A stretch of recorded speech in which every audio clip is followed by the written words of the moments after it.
ആദ്യം തന്നെ നമുക്ക് AC മെക്കാനിക്കൽ ഫ്യൂൽ പമ്പ് എഞ്ചിൻ്റെ എവിടെയാണ് ഫിക്സ് ചെയ്തിരിക്കുന്നതെന്ന് നോക്കാം. എഞ്ചിൻ്റെ ഫ്രണ്ടിൽ നോക്കിക്കഴിഞ്ഞാൽ നിങ്ങൾക്ക് വാട്ടർ പമ്പിൻ്റെ പുള്ളി കാണാം. അതിൻ്റെ താഴത്തായിട്ട് ക്രാങ്ക് ഷാഫ്റ്റ് പുള്ളി കാണാം. പിന്നെ ടൈമിംഗ് ബെൽറ്റ് കവർ കാണാം. അപ്പോൾ ടൈമിംഗ് ബെൽറ്റ് കവർ ഏത് സൈഡിലാണ് നോക്കണം? എഞ്ചിൻ്റെ ലെഫ്റ്റ് സൈഡിലേക്കാണോ റൈറ്റ് സൈഡിലേക്കാണോ എന്നിരിക്കുക നോക്കണം. ഈ എഞ്ചിനിൽ ലെഫ്റ്റ് സൈഡിലാണ് ഇരിക്കുന്നത്. അപ്പോൾ അതിൻ്റെ അകത്തായിട്ടാണ് ക്യാം ഷാഫ്റ്റിൻ്റെ ഗിയർ ഇരിക്കുന്നത്. ക്യാം ഷാഫ്റ്റിൽ നിന്നാണ് നമുക്ക് AC മെക്കാനിക്കൽ ഫ്യൂൽ പമ്പിന് ഡ്രൈവ് കിട്ടുന്നത്. അപ്പോൾ ആ സൈഡിൽ തന്നെ നമുക്ക് നോക്കിക്കഴിഞ്ഞാൽ പുറകിലേക്ക് നോക്കിക്കഴിഞ്ഞാൽ സൈഡിലായിട്ട് നോക്കുന്ന സമയത്ത് നമുക്ക് AC മെക്കാനിക്കൽ ഫ്യൂൽ പമ്പ് ഇരിക്കുന്ന കാണാം.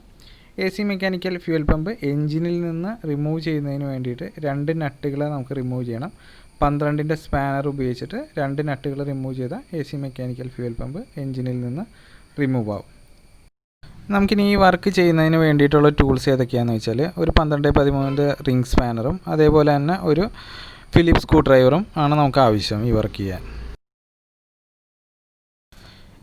എഞ്ചിനിൽ നിന്ന് പമ്പ് റിമൂവ് ചെയ്ത് കഴിഞ്ഞാൽ ആദ്യം തന്നെ നമ്മൾ മാർക്കിംഗ് ചെയ്യും ഡിസ്മാൻറ്റിൽ ചെയ്യുന്നതിന് മുമ്പ്. എന്തിനാണെന്ന് വെച്ചാൽ തിരിച്ച് അസംബിൾ ചെയ്യുന്ന സമയത്ത് ഏത് ഭാഗമാണ് നമ്മൾ ഡിസ്മാൻറ്റിൽ ചെയ്തതെന്ന് അറിയുന്നതിന് വേണ്ടിയിട്ടാണ് ചെയ്യുന്നത്. ഇത് എല്ലാ കമ്പോണൻസ് അഴിക്കുന്നതിന് മുന്നേ നമുക്ക് ചെയ്യേണ്ട ഒരു പ്രൊസീജിയറാണ് മാർക്കിംഗ് ചെയ്യുക എന്നുള്ളത്.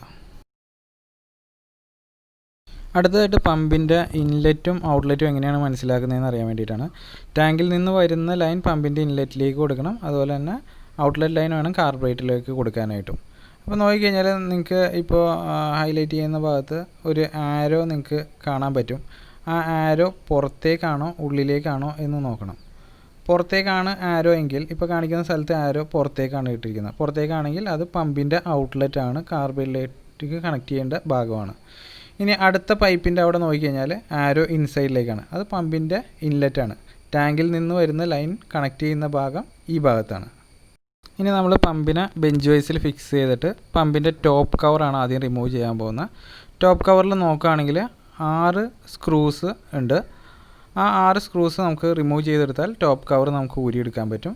പിന്നെ നമുക്ക് ഊരേണ്ടത് എവിടെയാണെന്ന് വെച്ചാൽ നമ്മൾ റോക്ക് റാമിൻ്റെ സൈഡിൽ 2 സ്ക്രൂകളുണ്ട്. ആ 2 സ്ക്രൂ ഊരി കഴിഞ്ഞാൽ റോക്ക് റാമിനെ റിമൂവ് ചെയ്തെടുക്കും.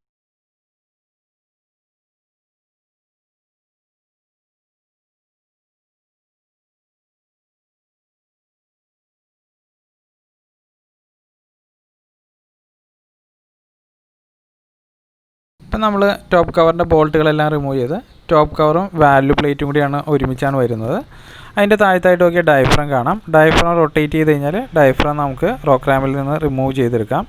ഡയഫ്രം പുൾ റോഡും കൂടി ഒരൊറ്റ പീസായിട്ടായിരിക്കും ഇരിക്കുന്നത്. അതിൻ്റെ അടിയിൽ നോക്കിക്കഴിഞ്ഞാൽ ഡയഫ്രം റിട്ടേൺ സ്പ്രിംഗ് ആണത്, അത് റിമൂവ് ചെയ്യാം. ഇനി നമ്മൾ റോക്ക് റാമിൻ്റെ സൈഡിലെ സ്ക്രൂ ഊരി കഴിഞ്ഞാൽ റോക്ക് റാമും പിവോട്ടും അതുപോലെ തന്നെ റോക്ക് റാം റിട്ടേൺ സ്പ്രിങ്ങും 3 കൂടി നമുക്ക് കയ്യിലേക്ക് റിമൂവ് ആയി വരും. നമ്മളിപ്പോൾ പമ്പ് ടോട്ടലായിട്ട് റിമൂവ് ചെയ്ത് വെച്ചിരിക്കുന്നതാണ്. അപ്പോൾ ഏതൊക്കെയാണ് ഭാഗങ്ങളെന്ന് നോക്കാം. ആദ്യം കാണിക്കുന്നത് റോക്ക് റാമാണ്. റോക്ക് റാം കഴിഞ്ഞ് കാണുന്നത് റോക്ക് റാം റിട്ടേൺ സ്പ്രിംഗ് ആണ്. അത് കഴിഞ്ഞാൽ പിവോട്ട് എന്ന് പറയുന്നത്, പിവോട്ട് റോക്ക് റാമിലിട്ടിട്ട് ആ പോയിൻറ്റിനെ ബേസ് ചെയ്തിട്ടാണ് റോക്ക് റാം മൂവ് ആവുന്നത്. അടുത്ത ഡയഫ്രം ആണ്. ഡയഫ്രത്തിൻ്റെ സെൻറ്ററിലായിട്ട് നമുക്ക് പുൾ റോഡ് ഉണ്ട്. ഡയഫ്രം ഉണ്ടാക്കിയിരിക്കുന്ന മെറ്റീരിയൽ എന്ന് വെച്ചാൽ ഒരു സിന്തറ്റിക് ലെതർ വെച്ചിട്ടാണ് ഡയഫ്രം ഉണ്ടാക്കിയിരിക്കുന്നത്. അടുത്തായിട്ട് ഡയഫ്രം റിട്ടേൺ സ്പ്രിംഗ് ആണ്. ഡയഫ്രത്തിനെ മേലിലോട്ട് തള്ളുന്നത് ഡയഫ്രം റിട്ടേൺ സ്പ്രിംഗ് ആണ്.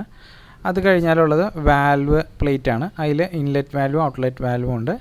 ഇൻലെറ്റ് വാൽവിൻ്റെ ഡയ കൂടുതലായിരിക്കും, ഔട്ട്ലെറ്റ് വാൽവിൻ്റെ ഡയ കുറവായിരിക്കും. അടുത്ത നമ്മൾ റിമൂവ് ചെയ്ത് വെച്ചിരിക്കുന്ന സ്ക്രൂസ് എല്ലാം അവിടെ വെച്ചിട്ടുണ്ട്. അത് കഴിഞ്ഞാൽ ടോപ്പ് കവർ ഉണ്ട്. അത് കഴിഞ്ഞാൽ ലോവർ ബോഡി അല്ലെങ്കിൽ ബോട്ടം. അടുത്തായിട്ട് നമ്മുടെ ഡയഫ്രത്തിൻ്റെ സെൻറ്ററിലുള്ള പുൾ റോഡും റോക്ക് റാമും കൂടി യോജിക്കുന്ന ഭാഗം ഒരു ഫ്ലെക്സിബിൾ ജോയിൻ്റാണ്. അതെങ്ങനെയാണ് ആ ഫ്ലെക്സിബിൾ ജോയിൻ്റ് വർക്ക് ചെയ്യുന്നതെന്ന് അറിയാം. ആ ഫ്ലെക്സിബിൾ ജോയിൻ്റ് യൂസ് ചെയ്തിട്ടാണ് വ്യത്യസ്ത രീതിയിലുള്ള പമ്പിങ് നടക്കുന്നത്.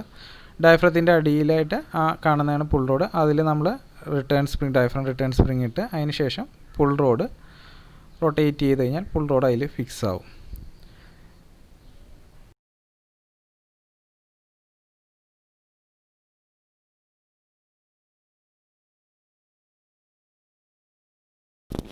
പുൾ റോഡിൻ്റെ ഏറ്റവും അടിയിലുള്ള ഭാഗത്ത് റോക്ക് റാം ടച്ച് ചെയ്യുമ്പോൾ മാത്രമാണ് ഡയഫ്രത്തിനെ താഴത്തേക്ക് വലിക്കുള്ളൂ. ഡയഫ്രം താഴത്തോട്ടിരിക്കുകയാണെങ്കിൽ പുൾ റോഡിൻ്റെ മേളിലേക്ക് കൂടി റോക്ക് റാം കിടന്ന് അങ്ങോട്ടും ഇങ്ങോട്ടും ആവുള്ളൂ. എപ്പോഴാണോ താഴത്ത് ടച്ച് ചെയ്യുന്നത് അപ്പോൾ മാത്രം ഡയഫ്രത്തിനെ താഴത്തേക്ക് വലിക്കുന്നു. ഇതാണ് ഫ്ലെക്സിബിൾ പമ്പിങ്ങിന് വേണ്ടി യൂസ് ചെയ്യുന്ന മെത്തേഡ്.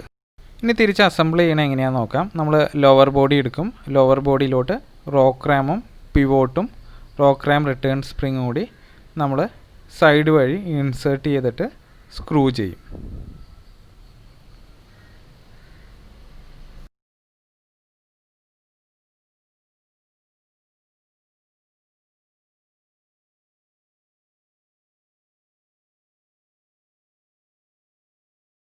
അടുത്തതായിട്ട് ഡയഫ്രം റിട്ടേൺ സ്പ്രിങ് എടുത്ത് നമ്മൾ മേളിൽ വയ്ക്കും. ഡയഫ്രം റിട്ടേൺ സ്പ്രിങ്ങിൻ്റെ സെൻറ്ററിൽ കൂടി ഡയഫ്രത്തിൻ്റെ സെൻറ്ററിലുള്ള പുൾ റോഡ് താഴത്തേക്ക് ഇൻസേർട്ട് ചെയ്തിട്ട് റൊട്ടേറ്റ് ചെയ്യും. റൊട്ടേറ്റ് ചെയ്യുമ്പോൾ അത് അവിടെ ലോക്ക് ആയിക്കോളും.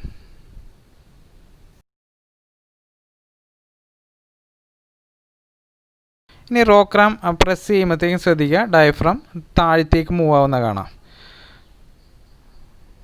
ഡയഫ്രം താഴത്തേക്ക് മൂവ്. ഏതെങ്കിലും കാരണവശാൽ ഔട്ട്ലെറ്റ് ലൈനിൽ പ്രഷർ വന്നു കഴിഞ്ഞാൽ ആ പ്രഷർ നേരെ ഡയഫ്രത്തുമ്മേ ആക്ട് ചെയ്യും. ഡയഫ്രത്തുമ്മേ പ്രഷർ ആക്ട് ചെയ്താൽ ഡയഫ്രം താഴത്തേക്ക് തള്ളിയിരിക്കും. ഡയഫ്രം താഴത്തേക്ക് തള്ളിയിരുന്നു കഴിഞ്ഞാൽ പിന്നെ നമ്മൾ റോക്ക് റാം പുഷ് ചെയ്ത് കഴിഞ്ഞാൽ റോക്ക് റാം മേളിലോട്ട് ആയി കഴിഞ്ഞാൽ ഡയഫ്രത്തിന് മൂവ്മെൻറ്റ് ഉണ്ടാവില്ല. അപ്പോൾ പമ്പിങ് സ്റ്റോപ്പായിട്ട് നിൽക്കും. ഇങ്ങനെയാണ് പമ്പിങ് സ്റ്റോപ്പ് ആവുന്നത്.